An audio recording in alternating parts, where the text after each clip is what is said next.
मंत्री अश्वनी वैष्णव रविवार को प्रयागराज जंक्शन पहुंचे, जहां उन्होंने रेलवे अधिकारियों से मुलाकात की। इस दौरान उन्होंने महाकुंभ के दौरान रेलवे द्वारा की गई व्यवस्थाओं की सराहना की। अश्वनी वैष्णव ने कहा, मैं प्रधानमंत्री नरेंद्र मोदी और मुख्यमंत्री योगी आदित्यनाथ का धन्यवाद करना चाहता हूं, जिनके नेतृत्व में ये भव्य आयोजन सफलतापूर्वक संपन्न हुआ। उनके सहयोग और मार्गदर्शन से हम 13,000 ट्रेनों की योजना के मुकाबले 16,000 से अधिक ट्रेनों का संचालन कर पाए। उन्होंने आगे कहा, महाकुंभ के दौरान करीब 4 से 5 करोड़ श्रद्धालुओं को संगम तक लाने में हम सफल रहे। हमने सुनिश्चित किया कि श्रद्धालुओं को 45 दिन तक किसी भी तरह की परेशानी का सामना न करना पड़े। प्रधानमंत्री नरेंद्र मोदी ने हमें श्रद्धालुओं की आस्था पर विचार करने और उन्हें भीड़ के रूप में न देखने का निर्देश दिया था। रेल मंत्री ने इस अवसर पर कहा कि हम सभी व्यवस्थाओं का विश्लेषण करेंगे और रेल संचालन नियमावली में स्थायी बदलाव लाने का निर्णय लेंगे। का आयोजन हुआ है, ये बहुत ही महत्वपूर्ण है। सामाजिक समरसता का, हमारे भारत में हमारी सभ्यता में एकता का संदेश है। इसमें मैं धन्यवाद देना चाहूँगा माननीय प्रधानमंत्री श्री नरेंद्र मोदी जी को। उनके नेतृत्व में इतना जबरदस्त आयोजन हुआ। मैं धन्यवाद देना चाहूँगा माननीय मुख्यमंत्री श्री योगी आदित्यनाथ जी को, इतना अच्छा इसमें आयोजन हुआ। मैं साथ ही धन्यवाद देना चाहूँगा बिहार और मध्य प्रदेश के मान्यवर मुख्यमंत्रियों को भी। सबके सहयोग से रेलवे ने सबका एक साथ मिलकर एक बहुत क्लोज कोऑर्डिनेशन के साथ काम हुआ, और उस क्लोज कोऑर्डिनेशन के कारण जहां हमने 13,000 ट्रेन की प्लानिंग की थी, 16,000 से ज़्यादा ट्रेन, 16,000 से ज़्यादा ट्रेन चलाई। करीब 4.5 से 5 करोड़ के आसपास श्रद्धालुओं को लेके इसमें संगम में और महाकुंभ के दर्शन के लिए ला पाए। बहुत ही क्लोज कोऑर्डिनेशन रहा राज्य की पुलिस के साथ, आरपीएफ का, जीआरपी का और जो रैपिड एक्शन फोर्स वगैरह जो लगी, सबका क्लोज कोऑर्डिनेशन रहा। रेलवे के सभी विभागों का बहुत अच्छा क्लोज कोऑर्डिनेशन रहा।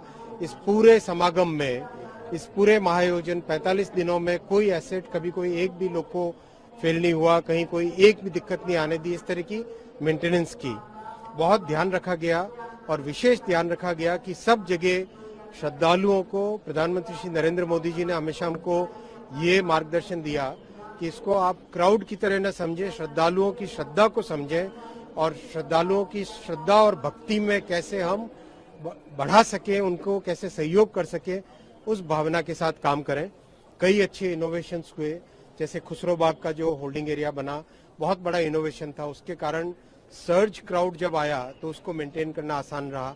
जिस तरह के होल्डिंग एरियाज बने, चाहे झूसी में हो, चाहे नैनी में हो, चाहे चौकी में हो, चाहे प्रयागराज जंक्शन में हो, चाहे प्रयाग स्टेशन में हो, उन सब के कारण, होल्डिंग एरियाज के कारण बहुत बेनिफिट मिला। आपस में विभिन्न सरकारों का और रेलवे का जो कोऑर्डिनेशन रहा, उसका भी बहुत लाभ मिला।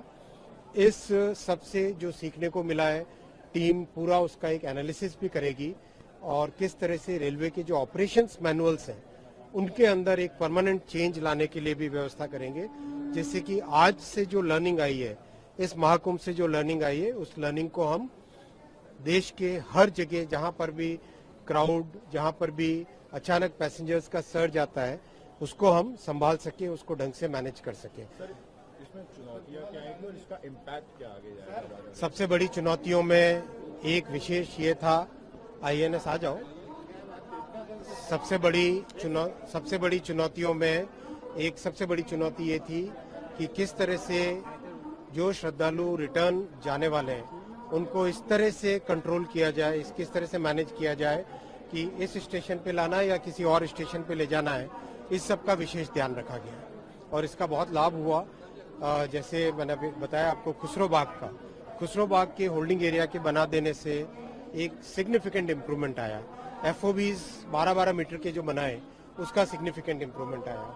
जो वॉर रूम बनाए गए हर स्टेशन पे, डिवीजन में, जोन में, रेलवे बोर्ड में, उस वॉर रूम से बहुत अच्छा क्लोज कोऑर्डिनेशन हो पाया। किसी भी फील्ड से जो भी इनपुट आता था, उस इनपुट के ऊपर तुरंत रेलवे बोर्ड से उसका अप्रूवल, कार्रवाई वो करना, उसका एक बहुत बेनिफिट मिला। तो इस तरह की जो चीजें लर्निंग्स आई है, उसका देश भर में लाभ होगा। रिपब्लिक हिंदी न्यूज चैनल को देखने के लिए धन्यवाद। सर्वश्रेष्ठ रिपब्लिक हिंदी न्यूज चैनल को सब्सक्राइब करें, शेयर करें, लाइक करें और घंटी वाला बटन दबाकर नोटिफिकेशन ऑन कर लें, ताकि ताज़ा खबरें सबसे पहले आपको मिल सकें।